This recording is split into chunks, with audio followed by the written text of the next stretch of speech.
Yan guys, so magandang araw sa lahat. Nagpakulo na ang lola ng water. Ayan. Maggawa, layo ko lang kasi usok. Ayan. Hinahanapan ako ng ice candy ng aking mga bataan. Ayan ang ating guys. Gagawin. May chocolate, ube. Pero may yan doon. Yung chocolate muna kasi wala na akong tabliya. Milo na lang. Tapos lagyan ko ng ganyan. Tapos ito namang ube. Yan siya. Grapes na tang. Ang mango. Mango.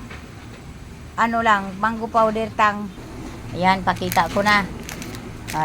Ayan. Ayan, may Milo. Ayan. Ayan yung grapes nakatago. Tapos, pinag-isa ko na lang yung inini tubig.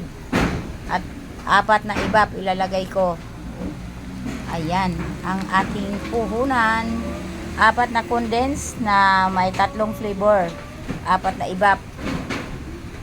Asukal at saka cornstarch. Kunti lang naman cornstarch kailangan natin. Ayan. Ayan guys, mag-umpisa na ang lola. Ayan guys, ilalagay na natin ang ating Bunot, pre. cornstarch. Bunot tayo. Ang cornstarch guys, ilagay na natin. Ayan.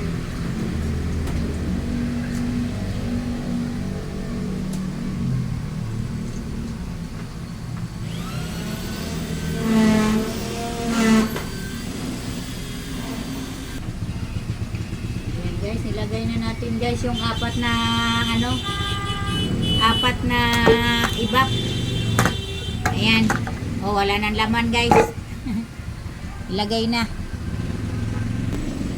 Tapos haluin natin.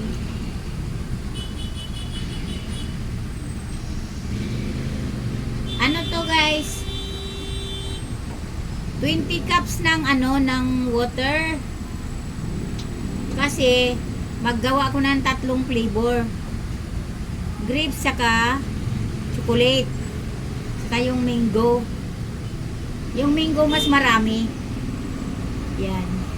10 cups ng mango. Tag 5 cup lang naman yung water sa Milo, sa chocolate flavor natin. Ayan.